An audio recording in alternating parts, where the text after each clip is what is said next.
Welcome to the Tallahassee Fire Department Physical Ability Test.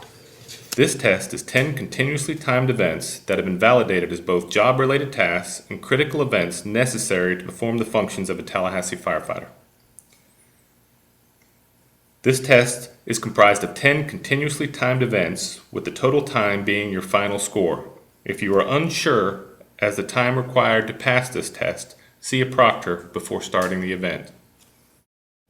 The Tallahassee Physical Ability Tests will be administered at Tallahassee Fire Department's training grounds.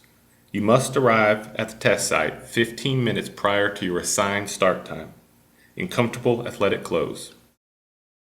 In addition, you must sign a liability form and have a completed medical release.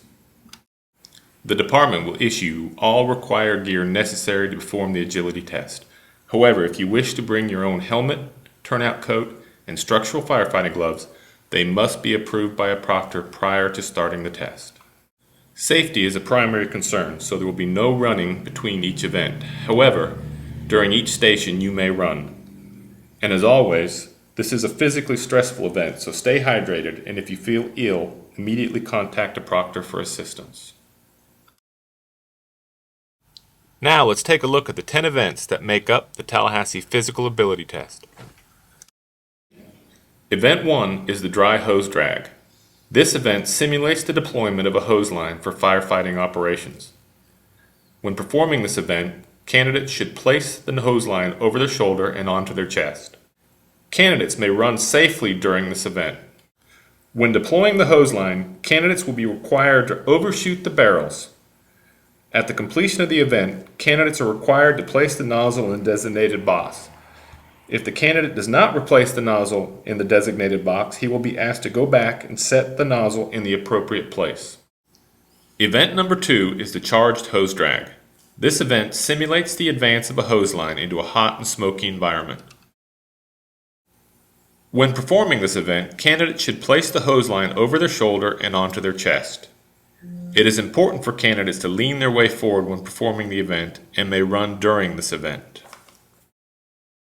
Candidates will be required to overshoot the obstacle and touch the designated box prior to making the turn. This will reduce the friction on the hose and make it easier to deploy.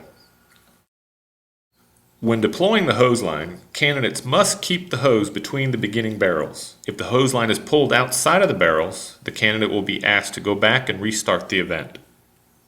Finally, at the completion of the event, candidates are required to place the nozzle in the designated box. If the candidate does not place the nozzle in the designated box, they will be asked to go back and set the nozzle in the appropriate area. Event 3 is the halyard raise.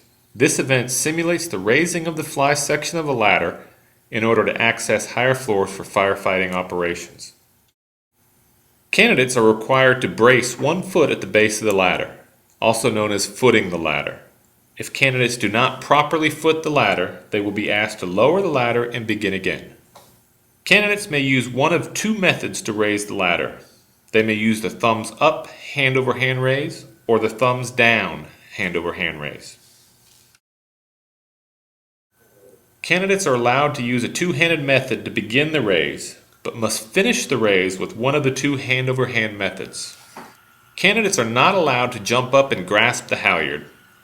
Both feet must remain on the ground at all times. Candidates are not allowed to crouch down and use their body to raise the ladder. If the rope slips through the candidate's hands during the raise, they will be asked to lower the ladder and restart the event. If the halyard slips twice, the candidate is disqualified and will be asked to leave the testing site.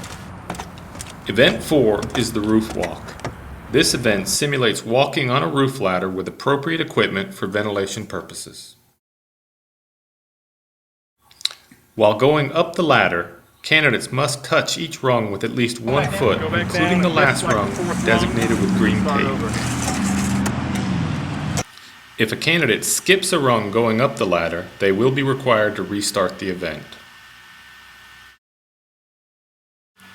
Candidates are not required to touch every rung on the way down the ladder, but must do so in a safe manner.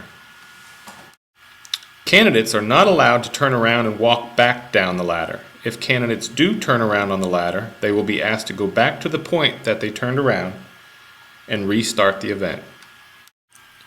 When backing down the ladder, candidates may either slide the chainsaw along the roof or carry it in one hand.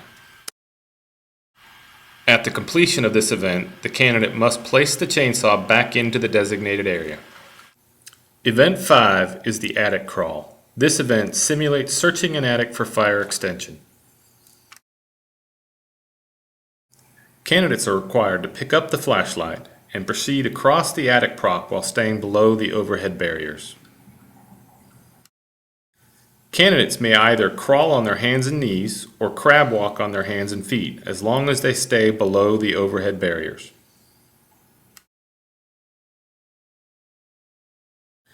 If a candidate touches the ground between the rafters, they will be asked to go back to the beginning and restart the event. Upon completion of the attic crawl, the candidate must place the flashlight into the designated area.